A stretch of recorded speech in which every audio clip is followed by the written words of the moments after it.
Congress party మాయమాటలు చెప్పి అధికారంలోకి వచ్చిందని అనడం బీఆర్ఎస్ నేత మాజీ ఎంపీ వినోద్ కుమార్ తగదని, బీఆర్ఎస్, బీజేపీ పార్టీలు ఎన్ని మాయమాటలు చెప్పినా రాబోయే పార్లమెంట్ ఎన్నికల్లో కాంగ్రెస్ పార్టీ అన్ని స్థానాలను కైవసం చేసుకుంటుందని కాంగ్రెస్ పార్టీ నాయకుడు మొలకల ప్రవీణ్, టీపీసీసీ మాజీ ఆర్గనైజింగ్ సెక్రటరీ రహమత్ హుస్సేన్లు పేర్కొన్నారు.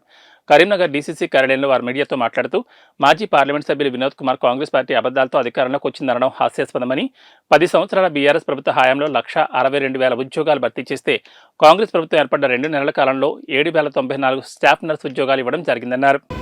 నిన్నటి దినము ఎక్స్ఎంపీ గారైనటువంటి వినోద్ కుమార్ గారు నిన్న మీడియాతో మాట్లాడుతూ కాంగ్రెస్ ప్రభుత్వం అబద్ధాలతోని వారు చెప్పి ప్రభుత్వాన్ని వాళ్ళు ఫామ్ చేసిందని చెప్పి చెప్తా ఉన్నారు. అది శుద్ధ తప్పు.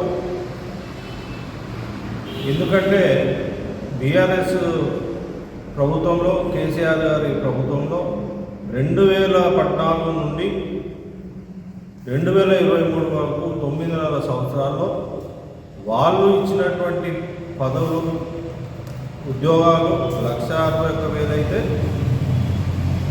మేము 2 నెలల లోపు ఉన్నటువంటి ప్రభుత్వంలో మా గౌరవ ముఖ్యమంత్రి గారు రేవంత్ రెడ్డి గారు 7,094 నర్సు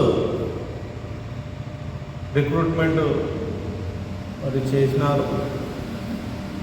వీరి ప్రభుత్వంలో మరి ఎందుకు ఈ నియామకాలు కాలేదు? వాళ్ళు కేవలము వాళ్ళ అవినీతి, వాళ్ళ కుంభకోణాలతోనే, వారి పైసా సంపాదనలతోనే సరిపెట్టుకున్నారు తప్ప వారి పాలనలో అన్ని కుంభకోణాలే. ల్యాండ్ మాఫియా, శాండ్ మాఫియా, తర్వాత వాళ్ళు ప్రాజెక్టుల మీద కమిషన్ల మట్టుకే వారి యొక్క కాన్సన్ట్రేషన్ ఉన్నది తప్ప వాళ్ళు చేసింది ఏమి లేదు. ఉద్యోగాలు ఇచ్చినట్లయితే మరి యువకులు, మేధావులు, ఇవాళ ప్రతి ఒక్క సమాజంలో ఉన్నటువంటి వారి యొక్క తల్లిదండ్రులు, రైతాంగం, ఇవందరూ కూడా ఎందుకు వ్యతిరేకించిందని చెప్పి నేను మరి కేసీఆర్ గారిని అడుగుతా ఉన్నాను. వినోద్ కుమార్ గారు కేవలము ఇప్పుడు పార్లమెంట్ ఎలక్షన్స్ ఉన్నాయి తప్ప ఎప్పుడు అభివృద్ధి కోసం వాళ్ళు పాటుపడ్డారని చెప్పి వారిని అడుగుతా ఉన్నాను. మరి వినోద్ కుమార్ గారు ఒకటి గమనించాలి.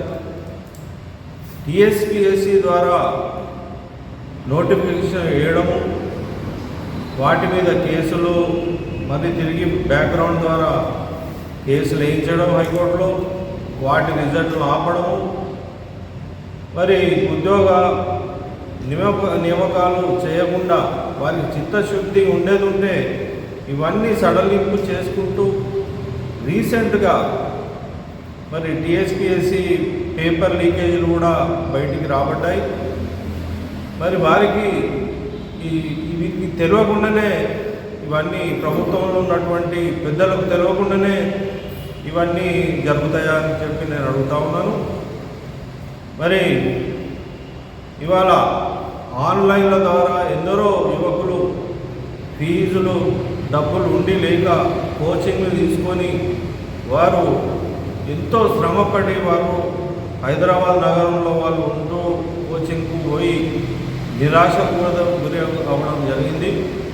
ఇవాళ వాళ్ళ ఫలితమే విద్యార్థుల ఉసురు తాకింది, రైతులకు తాకింది.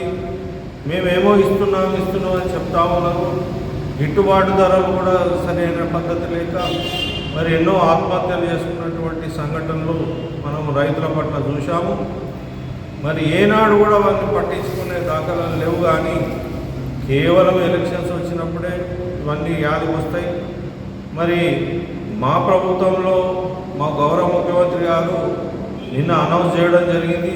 అంతకుముందు కూడా వాగ్దానాలు ఇచ్చిన ప్రకారంగా మేము అన్నీ కూడా మరి సంవత్సరంలో పట్టిన అన్ని మేము నెరవేరుస్తామని చెప్పడం జరిగింది. దానికి 2 నెలల మాసం లోపలనే మరి ప్రభుత్వం ఉద్యోగాలు ఇవ్వడము, అదేవిధంగా అనుకున్న విధంగానే ఆర్టీసీ మరి ఎలక్ట్రిసిటీ కూడా ఆర్టీసీ మహిళలకు ఫ్రీ బస్ టికెట్ అది ఆల్రెడీ చేయడం జరిగింది వాగ్దానం ప్రకారంగా.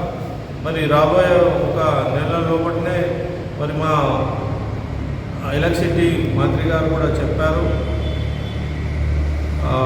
ఆ యొక్క దాన్ని కూడా మేము ఫ్రీ కరెంట్ కూడా 200 యూనిట్ల వరకు ఇవ్వబోతున్నాం అని చెప్పారు. వాళ్ళకు కూడా వర్తిస్తుంది. మరి ప్రభుత్వాన్ని వట్టినే బదనాం చేయడం, ఇంత ఆత్రం మీకెందుకు? మీరు 9.5 సంవత్సరాలలో చేసినటువంటి దాన్ని మమ్మల్ని ఒక 2 నెలలు చేయమంటే ఏ విధంగా జరుగుతుంది? మీరు చేసిందంతా కూడా ప్రభుత్వ ఖజానాను ఖాళీ చేసిపోయింది. ఫైనాన్స్ పొజిషన్ను బట్టి ఏదున్నా ప్రతిదీ మీకు తెలిసి కూడా ఈ విధంగా మాట్లాడము అది మీ అవివేకం అని చెప్పి మరి మేము అంటా ఉన్నాం.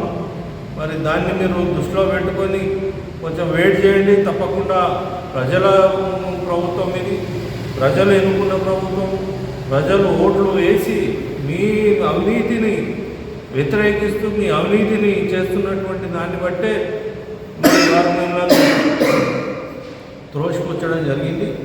కాబట్టి మరి నేను ఈ పత్రికాముఖంగా తెలియజేస్తా ఉన్నాను, మరి దయచేసి ఇట్లాంటి ఆరోపణలు ఇట్లాంటి మరి అబద్ధపు ప్రచారాలు చేసి మీరు కూడా ప్రభుత్వంలో, ఎందుకంటే మీరు మీ ప్రభుత్వము మీ కేసీఆర్ గారు అబద్ధాలు చెప్పే ఒక సెంటిమెంట్ మీద వచ్చినటువంటి పార్టీ మీది.